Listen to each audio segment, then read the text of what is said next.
Contribution du Congrès panafricain des jeunes patriotes. Fini donc cette époque, nous constatons que la jeunesse ivoirienne est négligée, humiliée, réduite même au dernier plan. Des jeunes gens qui ont la maîtrise en droit et qui sont même contraints de devenir des sergents de police. Des jeunes gens qui ont la maîtrise en mathématiques qui sont contraints de devenir des veilleurs de nuit. Et ils vous gardent pendant que vous dormez. Pour cela, pour nous, il fallait donc redonner à la jeunesse sa dignité. Lui trouver du travail. Pour que la jeunesse ait du travail, mais il faut bien que la Côte d'Ivoire soit calme. Il faut qu'elle produise donc des emplois. Pour que la Côte d'Ivoire produise des emplois, il faut bien que les investisseurs étrangers aient confiance. Malheureusement, la Côte d'Ivoire est bloquée. Mes chers Ivoiriens, qu'est-ce qui bloque la Côte d'Ivoire? Le cas Alassane Dramane Ouattara.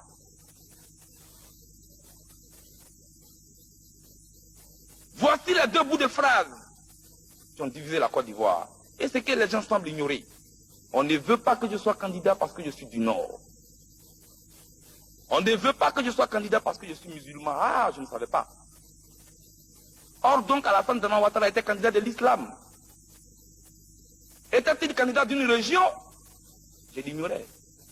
Je pensais qu'on était candidat au nom d'un parti politique, sur la base d'un programme de gouvernement, d'un projet de société.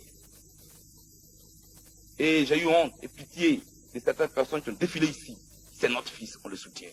Vous soutenez votre fils pour qu'il commande les fils des autres. Et si Abengourou avoir son fils? Et si Abouasso avoir son fils? Et si Bouaké avoir son fils? Que devient la République de la Côte d'Ivoire? Soyons sérieux. Soyons sérieux. Il a apporté les preuves de la nationalité. Mais voyez-vous, un voleur, tant que tu ne l'as pas attrapé, tu ne sais pas que c'est un voleur. C'est quand tu l'attrapes en train de voler que tu lui demandes de fournir les preuves de ce qu'il a. C'est le cas Alassane. Il a berné les Ivoiriens pendant des années. Mais on se rend compte qu'on a été berné. Qui viennent ici nous expliquer qui il est. Ce n'est pas un enfant de 8 ans qu'on doit venir défendre ici. Et c'est pour lui que nous sommes assis ici ce matin. Pendant qu'il est dans les salons de New York. Je voudrais être clair là-dessus. Pour nous, jeunes gens ivoiriens, il n'y a aucun doute sur la nationalité d'Alassane Ouattara. C'est un Burkinabé pur sang. Que ce soit clair. Je voudrais continuer pour poser une question ou quelques questions à celles que je respecte beaucoup en les débattre. Je veux qu'elle me regarde droit dans les yeux et me réponde. Elle était une mère de famille.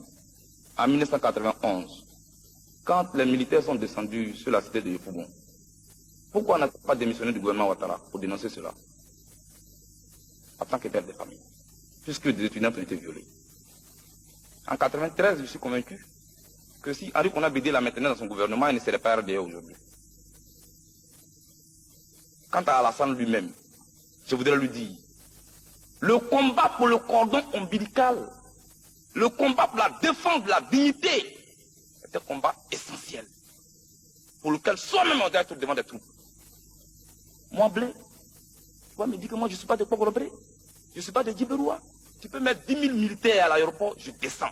Et l'histoire éteindra que je suis mort parce que j'ai revendiqué le cordon ombilical entre ma mère et moi.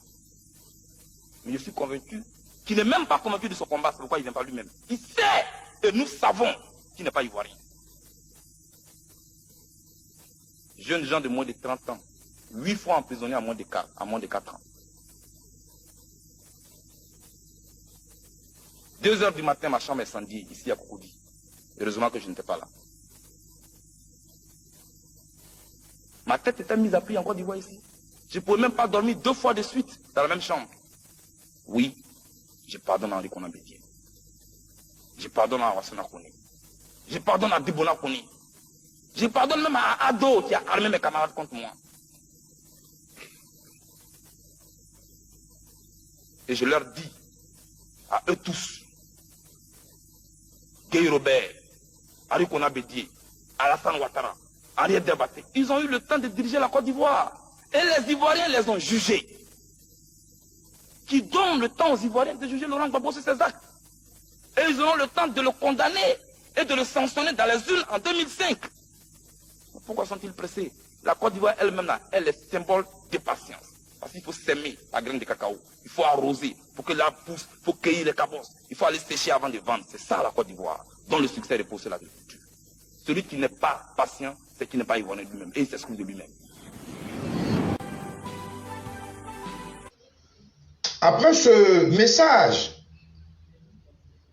du président du COJEP aujourd'hui, Charles Blé Goudé, qui, un jeune ivoirien, talentueux, un patriote dans l'âme, a pardonné à ses pères, qui a pardonné de ce que cela ait eu lieu hier, la bataille, le sang de la Côte d'Ivoire. Charles Blé Goudé aujourd'hui est encore dans les geôles du système impérialiste qui veut coûte que coûte, vaille que vaille, imposer à la Côte d'Ivoire un dictat de pays vassal.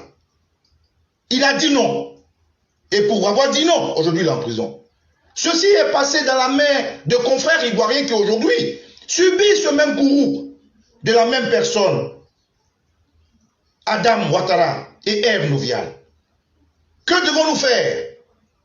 Allons-nous assister ces deux personnages nous diviser? À cela je dis non. Je dis non, frères ivoiriens. Je dis non parce que c'est dans l'unité qu'un combat a du poids. C'est dans l'unité qu'on devient un roc. Oui, hier, des frères ont pris des armes contre nous. Aujourd'hui, ces mêmes frères sont en train de payer ce qu'ils ont défendu hier, selon eux. Est-ce que nous devons nous rétracter d'eux? Est-ce que nous devons les repousser? Camarades, comme l'a dit le président Laurent Gbagbo, lorsqu'une maison A est en train d'être brûlée, la maison B rit de la maison A. Lorsque la maison B est terminée, on s'attaquera forcément à la maison C. Ce qui arrive aujourd'hui à nos confrères de la Côte d'Ivoire, ce qui arrive aujourd'hui, en tant qu'Ivoirien, je dis non. Et c'est pour ça, si cela doit me donner des noms, que cela me donne des noms. Charles Blé Goudé lui-même a pardonné à son confrère d'hier, Soro Guillaume. Il a été traité sur tous les toits. Tous les noms lui ont été donnés, les noms d'oiseaux. Qui suis-je pour ne pas pouvoir accepter ces noms? Eh bien oui, j'accepterai tous les noms, mais je garderai en ligne ce combat pour la Côte d'Ivoire. Ce combat pour lequel je demande à tout Ivoirien de s'unir pour que finalement notre unité puisse défaire cet esprit maléfique de division que gagne à garder M. Alassane Ouattara et sa femme Noviane. Oui, Adam et Ève sont des gens qui ont profané la Côte d'Ivoire et dont nous, fils de la Côte d'Ivoire, nous devons nous dresser tous unis ensemble, sans les sentiments personnels et mettre l'intérêt de la nation en avant. Je suis Okosi Baba Nicolo et Kiokwe. C'est pour ça que je lance cet appel à tout Ivoirien de réaliser et d'écouter ce message de Charles Blé Goudé pour qu'ensemble on puisse bouter hors de la Côte d'Ivoire Adam et Ève. Que les dieux d'Afrique soient avec nous.